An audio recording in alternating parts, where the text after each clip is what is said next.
శ్రీ సచిదానంద సమర్థ సద్గురు సాయినాథ్ మహారాజ్ కీ జై. ముందుగా సాయి భక్తులందరికీ నమస్కారం అండి. వీడియో చూస్తున్న ప్రతి ఒక్కరిపైన ఆ సాయినాథుని ఆశీస్సులు ఉండాలని, బాబా గారి భక్తులందరూ ఎప్పుడూ కూడా ఆనందంగా సంతోషంగా వారి జీవితాన్ని గడపాలని మనస్ఫూర్తిగా కోరుకుంటూ ఈ వీడియో స్టార్ట్ చేస్తున్నాను ఫ్రెండ్స్. ఈరోజు ఈ విధంగా బాబాగారు తన సందేశాన్ని అయితే వినిపించబోతూ ఉన్నారండి. బాబాగారు తన బిడ్డలతో ఏమంటున్నారంటే, బిడ్డ, కేవలం ఒకే ఒక్క అడుగు దూరంలో నీ అదృష్టమంతా చేజారిపోతోందమ్మా. జాగ్రత్త తల్లి. అందుకే పరుగు పరుగున నా బిడ్డను రక్షించుకోవడానికి నేనే దిగి వచ్చాను. నీ బాబా చెప్పేది విని నీ అదృష్టాన్ని చేజారనివ్వకు తల్లి. ఎన్నో రోజుల నీ నిరీక్షణకు ప్రతిఫలం తల్లి ఇది. జాగ్రత్త పడు, చేజార్చుకోవద్దమ్మా. నీ బాబా మాట విని జాగ్రత్త పడు, నీ ప్రతిఫలాన్ని నువ్వు అందుకో అని బాబాగారు అంటూ ఉన్నారండి. ఎవరో తన బిడ్డలలో కొంతమంది వారికి రాబోతున్నటువంటి అదృష్టాన్ని చేజార్చుకోబోతున్నారంటండి. అందుకే బాబాగారు పరుగు పరుగున తన బిడ్డలను రక్షించుకోవడానికి ఈ సందేశాన్ని అందించారు. ఆ బిడ్డలు ఎవరో కానీ ఈ సందేశాన్ని పూర్తిగా విని బాబాగారు ఏం చెప్పాలనుకుంటున్నారో ఆ విషయాన్ని పూర్తిగా విని మీ అదృష్టాన్ని చేజార్చుకోకండి, మీ ప్రతిఫలాన్ని చేజార్చుకోకండి. ఇది బాబాగారు మరొక విషయం కూడా చెబుతూ ఉన్నారు. ఇది ఎన్నో రోజుల మీ నిరీక్షణకు ప్రతిఫలం బిడ్డ. దీనిని ఎట్టి పరిస్థితుల్లో చేజార్చుకోవద్దు. 1-2 రోజులు కాదమ్మా, మీరు ఎన్నో రోజుల నుంచి నన్ను అడుగుతున్నటువంటి అదృష్టం ఇది. దయచేసి దీన్ని జార విడుచుకోవద్దని బాబాగారు తన బిడ్డలందరికీ ఈ సందేశం సందర్భంగా చెబుతూ ఉన్నారండి. అసలు బాబాగారు తన బిడ్డలకి ఏం చెప్పాలనుకుంటున్నారో, ఎటువంటి అదృష్టాన్ని తన బిడ్డలు కోల్పోబోతున్నారని చెప్పబోతున్నారు, స్వయంగా ఆ తండ్రి మాటలలోనే విని తెలుసుకొని మన జీవితాన్ని మనం కాపాడుకుందాం, మనం జాగ్రత్త పడదాం. అయితే బాబాగారు ఏమంటున్నారంటే, బిడ్డ, నీకోసం ఒక శుభవార్త ఎదురు చూస్తుందమ్మా. వెంటనే అందుకో. ఇది చేజారితే మళ్ళీ రాదు తల్లి. అదేంటో నీ బాబా మాటల్లోనే విను. చూడమ్మా, ఇప్పుడు నీకున్న కష్టాలు నిన్ను బాధ పెట్టడానికి కాదు, నీ సహనాన్ని పరీక్షించడానికి మాత్రమే. ఆ విషయాన్ని గుర్తించుకో. నేను ఎప్పుడూ నీతోనే ఉంటాను. నీ కోరికలన్నీ నేను నెరవేరుస్తాను. ఒక తండ్రిలా నీకు సలహాలిస్తాను. నువ్వు ఎప్పుడు ఏం చేయాలి, ఏం చేస్తే గెలుపు సాధిస్తావో ఆ పని చేసేలా నేనే దగ్గరుండి చేస్తాను. నేను చెప్పినట్లు విని చేస్తూ ఉంటే నీకైనా అనుకూలమైన రోజులు తప్పకుండా వచ్చేసినట్లే బిడ్డ. కాబట్టి నీలో ఉన్న ఆ బద్ధకాన్ని విడిచిపెట్టి ఎప్పటి పని అప్పుడే పూర్తి చెయ్యి. అలా కాకుండా నాకు ఎందులోనూ లాభం రావడం లేదు, ఎటు చూసినా నష్టాలే అని అనుకుంటూ బాధపడుతూ కూర్చోకమ్మా. విజయం నిన్ను వెతుక్కుంటూ వస్తుంది తల్లి. నువ్వు బాబా బిడ్డవి, ఈ సాయి బిడ్డవి. నీకు కాకుండా విజయం ఎవరిని వరిస్తుంది చెప్పు? చూడమ్మా, ఎప్పటి పని అప్పుడు చేస్తూ ఉంటే నువ్వు విజయాన్ని సాధించగలవు. నీ చుట్టూ ఉన్న కోటీశ్వరులు కూడా ఒకప్పుడు బాగా కష్టపడిన వారే అని తెలుసుకో. ఎవ్వరికీ విజయం అంత సులువుగా రాదు. కష్టపడాలి, పోరాడాలి. ఆ విజయం కోసం ప్రతిరోజు పరితపించాలి. అప్పుడే విజయం నీ సొంతమవుతుంది. నువ్వు అనుకున్నది నువ్వు సాధించగలవు. నువ్వు చూస్తున్నటువంటి ఈ కోటీశ్వరులు అప్పుడు అలా సమయానికి కష్టపడ్డారు కాబట్టే ఇప్పుడు అంత గొప్పగా ఉన్నారమ్మా. ఆ విషయాన్ని అర్థం చేసుకో నువ్వు. కాబట్టి నువ్వు కూడా వారిని ఆదర్శంగా తీసుకొని కష్టపడు. నీ పనికి తగ్గ ప్రతిఫలం నీకు అందుతుంది. వారు కూడా నీ బాబా బిడ్డలే తల్లి. ఇప్పుడు ఎలా అయితే నువ్వు వారిని ఆదర్శంగా తీసుకుంటున్నావో మరి కొద్ది రోజులలో నీ చుట్టూ ఉన్నవారు నిన్ను ఆదర్శంగా తీసుకొని కష్టపడాలి. తనలా బతికితే విజయం మన సొంతమవుతుంది. తనలా మంచిగా బతకాలి, అన్నిటిలోనూ విజయం సాధించాలి. అనుకున్నది ప్రతి ఒక్కటి సాధించాలని నీ చుట్టూ ఉన్న వాళ్ళలో కసి పెరగాలి. నువ్వు వారికి దిశానిర్దేశం చేయాలి బిడ్డ. కాలంతో పాటు నువ్వు కూడా మారుతూ ఉండాలమ్మా. అలా ఉంటేనే అన్నీ నీకు అనుకూలంగా ఉంటాయి తల్లి. నువ్వు ఆర్థికంగా బలపడాలన్నా, విజయం సాధించాలన్నా, నీ కోరికలన్నీ తీర్చుకోవాలన్నా సరే, ముందు నువ్వు ఎప్పటి పని అప్పుడే చేయడం నేర్చుకోవాలి. ఈరోజు పని ఈ క్షణమే పూర్తి చెయ్యి. తప్పకుండా విజయాన్ని నువ్వు చేరుతావమ్మా. అనవసరమైన కబుర్లు చెప్పుకుంటూ కాలాన్ని మాత్రం వృధా చేయకు తల్లి.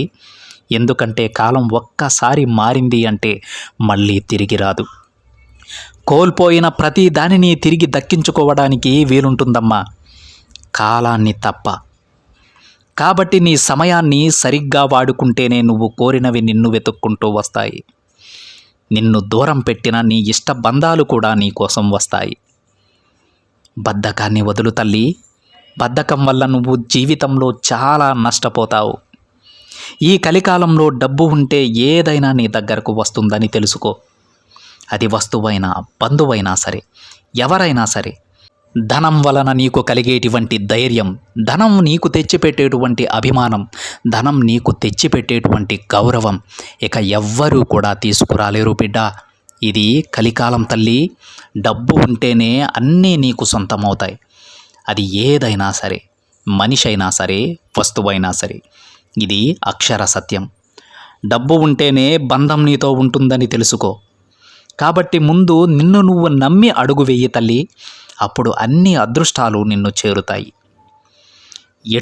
ఎంత దూరమైనటువంటి ప్రయాణమైనా ఒకే ఒక్క అడుగుతో మొదలవుతుందని గుర్తించు. నిన్ను నమ్మిన వారిని అస్సలు మోసం చేయకమ్మా. ఎన్నడూ దూరం చేసుకోకు. కలికాలంలో డబ్బు పోతే సంపాదించుకోవచ్చు, కానీ మంచి మనుషులు దూరమైతే వారిని సంపాదించుకోవడం చాలా కష్టం. అందుకే బిడ్డ, డబ్బు సంపాదించాలి. ఆ డబ్బు ఎవరికి ఎలా ఖర్చు పెట్టాలో అలానే ఖర్చు పెట్టాలి. ఎంత ఖర్చు పెట్టాలో అంతే ఖర్చు పెట్టాలి. మితిమీరిన దానగుణం కూడా నిన్ను రోడ్డు మీదకి లాగేస్తాయని గుర్తించు. నువ్వు బాగుంటేనే బాగున్న మరికొంతమందికి నువ్వు సహాయం చేయగలవు. నువ్వు బాగుంటేనే, దానగుణం కలిగినటువంటి నువ్వు బాగుంటేనే, సహాయం చేసే మనసు కలిగినటువంటి నా బిడ్డ బాగుంటేనే చుట్టుపక్కల ఉన్న మరికొందరు సంతోషంగా ఉండగలరు తల్లి. ఇందులో నా స్వార్థం కూడా ఉంది. చెప్పాను కదా, నువ్వు బాగుంటే సమాజంలో మరికొంతమంది బాగుంటారు. బాగుండేలా నువ్వు చూసుకుంటావు. అందుకే తల్లి, నీ పని నువ్వు చెయ్యి. నువ్వు అందులో విజయం సాధించేలా నేను చేస్తాను. నీకు సిరి సంపదలు నేను తీసుకొస్తాను. నీకు అతి త్వరలోనే కీర్తి ప్రతిష్టలు, సిరి సంపదలు అన్నీ నీ సొంతమవుతాయమ్మా. అందుకే నిన్ను నమ్మిన వారిని మాత్రం నువ్వు మోసం చేయకు. నేను ఎందుకు నీకు ఇలా చెబుతూ ఉన్నానంటే తల్లి, నిన్ను పూర్తిగా నమ్మే వ్యక్తి, నిన్నుగా ఇష్టపడేవారు నీ జీవితంలో రాబోతున్నారమ్మా. డబ్బు వచ్చిందన్న అహంకారంతో వారిని దూరం చేసుకుంటావేమో అని ముందుగానే హెచ్చరిస్తున్నాను. వారితో పాటుగా నీ కోరికలన్నీ కూడా త్వరలోనే తీరబోతున్నాయి బిడ్డ. ఇక నువ్వు నీ విజయానికి, నువ్వు కోరిన ప్రతి కోరిక నెరవేరడానికి కేవలం ఒకే ఒక్క అడుగు దూరంలోనే ఉన్నావు. అందుకే నీకు చెప్పాను తల్లి, ఒక్క అడుగు దూరంలో నీ అదృష్టాన్ని చేజార్చుకోకు బిడ్డ అని. కాబట్టి ముందు నీ బాబా చెప్పినట్టు ఎప్పటి పని అప్పుడు చెయ్యి. ఇలా చేయడం వలన నీ అనవసరమైన ఆలోచనలు కూడా నీ నుంచి పూర్తిగా దూరం అవుతాయమ్మా. ఆ క్షణం నుంచి నువ్వు కోరుకున్నవన్నీ నీ సొంతంగా నువ్వే సాధించగలవు. తల్లి, నువ్వు ఇప్పటి వరకు నువ్వు కోరుకున్నది సాధించడానికి ఎంత కష్టపడ్డావో నాకు తెలుసు. అందుకే చెబుతున్నానమ్మా, ఇప్పటి వరకు కష్టపడినా నాకు ఏ లాభమూ లేదు. ఇక నేను దీనిని ఆపేస్తానన్న నిర్ణయం మాత్రం తీసుకోకు.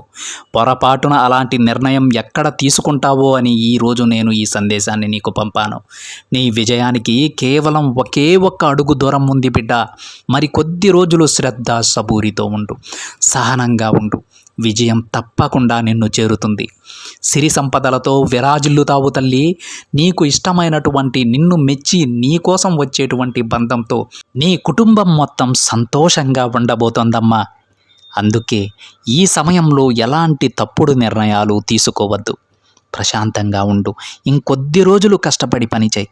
తప్పకుండా విజయం నిన్ను చేరుతుంది. తల్లి, నీ సాయి చెప్పేది అర్థమవుతుంది కదా అమ్మా?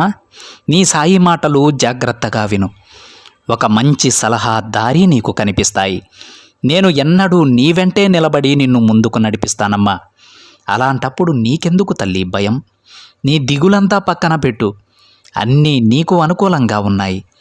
నీకు అనుకూలమైన రోజులు వచ్చేసాయమ్మా. ఇక నువ్వు ఏది పట్టినా బంగారమే. ఏ పని మొదలు పెట్టినా అందులో విజయం సాధిస్తావు.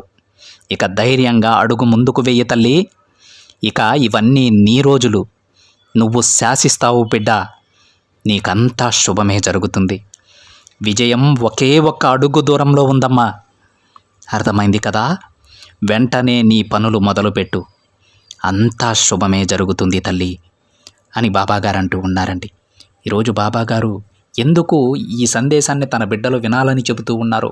ఒకే ఒక్క అడుగు దూరంలో తమ అదృష్టాన్ని చేజార్చుకుంటారేమో అని ఎంతో భయపడి బాబాగారు ఈరోజు తన బిడ్డలందరికీ ఈ సందేశాన్ని ఇచ్చారు. ఎందుకు బాబాగారు తన బిడ్డల గురించి అంతలా భయపడ్డారు? ఎందుకు ఇంత పరుగున వచ్చి తన బిడ్డలందరినీ కూడా ఈ సందేశం వినమన్నారని ప్రతి ఒక్కరికి ఒక సందేహం రావచ్చు. ఎందుకంటే ఒకవేళ ఈ అదృష్టం మీరు కానీ మిస్ చేసుకుంటే బాబాగారు మరొక జీవితాన్ని తప్పకుండా ఇస్తారు. కానీ కొంతమంది కష్టాలు ఎలా ఉంటాయంటే అండి, ఇప్పటి వరకు పడరాని పాట్లు పడి ఉంటారు, ఎన్నో కష్టాలు అనుభవించి ఉంటారు. జీవితం మీద అయితే కొంతమందికి విరక్తి వచ్చేసి ఉంటుంది. అలాంటి వారు వాళ్ళ కష్టాలన్నీ తీరిపోయి ఇక వాళ్ళ రోజులు ప్రారంభమయ్యే సమయానికి వారు చేయాల్సిన పని ఆపేస్తారండి. అప్పుడే ఆపేస్తారు. అందువల్ల అప్పటి వరకు వారు పడ్డ కష్టం అంతా కూడా వృధా అయిపోతుంది, బూడిదలో పోసిన పన్నీర్ అయిపోతుంది. అలాంటి తన బిడ్డలని రక్షించుకోవడానికి, వారి జీవితాన్ని నిలబెట్టడానికి బాబాగారు ఈరోజు ఈ సందేశాన్ని తీసుకొచ్చారండి. మీరు ఒకే ఒక్క అడుగు దూరంలో ఉన్నారు. మరి కొద్ది రోజులు కష్టపడండి. ఒకవేళ ఈ సమయంలో మీరు మీ ప్రయత్నాన్ని ఆపేస్తే మళ్ళీ మొదటి నుంచి మీ జీవితాన్ని తీసుకురావాలమ్మా, నేను ప్రసాదిస్తాను, నేను ఎన్నో అవకాశాలు మీకు ఇస్తాను, కానీ అన్ని కష్టాలు మీరు మళ్ళీ భరించలేరు. అందుకే ఇప్పటి వరకు పడ్డ కష్టాన్ని మరి కొద్ది రోజులు కానీ కొనసాగిస్తే ఒక్క అడుగు దూరంలో ఉన్నారు తల్లి విజయానికి. ఆ విజయం సాధించిన తరువాత ఇక ఈ రోజులన్నీ మీవే. మీరు శాసించబోతున్నారమ్మా, మీ జీవితాన్ని మీరే శాసించబోతున్నారు. ఇలాంటి సమయంలో ఎలాంటి తప్పుడు నిర్ణయాలు తీసుకోవద్దని బాబాగారు చెప్తూ ఉన్నారు. అందుకే ఈ సందేశాన్ని తన బిడ్డలందరికీ చెబుతూ ఉన్నారు. ఇలాంటి సిచ్యువేషన్లో ఏ బిడ్డ అయితే ఉన్నాడో వాళ్ళందరూ కూడా దయచేసి బాబాగారు చెప్పినట్టు మరి కొద్ది రోజులు ఓపికగా మీ ప్రయత్నాన్ని కొనసాగిస్తూనే ఉండండి. మీరు అతి దగ్గరలో ఉన్నారండి. మీరు కోరుకున్నది నెరవేర్చుకోవడానికి, మీ లక్ష్యాన్ని చేరుకోవడానికి కేవలం ఒక అడుగు దూరంలో ఉన్నారు. దయచేసి ఇలాంటి సమయాన్ని మీరు వృధా చేసుకోవద్దండి. ఇప్పటి వరకు మీరు పడ్డ కష్టాన్ని చేజార్చుకోవద్దు. అదే తన బిడ్డలందరికీ బాబాగారు చెప్తూ ఉన్నారు. ఈ సందేశాన్ని వీలైనంత ఎక్కువ మంది బాబాగారి బిడ్డలకైతే షేర్ చేయడానికి ప్రయత్నం చేయండి ఫ్రెండ్స్. ఎందుకంటే ఇలాంటి సిచ్యువేషన్లో ఏ బిడ్డ ఉన్నాడో మనకు తెలియదు. బాబాగారి బిడ్డలలో ఎంతోమంది ఇలాంటి సిచ్యువేషన్ని ఫేస్ చేస్తూ ఉంటారు. వాళ్ళందరికీ కూడా సహాయం చేసిన వాళ్ళు అవుతారండి. అదేవిధంగా మీకు కనుక ఈ వీడియో కానీ నచ్చినట్లయితే ఒక చిన్న లైక్ చేయండి ఫ్రెండ్స్. మొదటిగా ఛానల్ని చూసేవారైతే తప్పకుండా సబ్స్క్రైబ్ చేసుకొని పక్కనే ఉన్న బెల్ ఐకాన్ని యాక్టివేట్ చేయండి. మరొక బాబాగారి సందేశంతో మరొక వీడియోలో కలుద్దాం. అంతవరకు ఓం సాయిరామ్.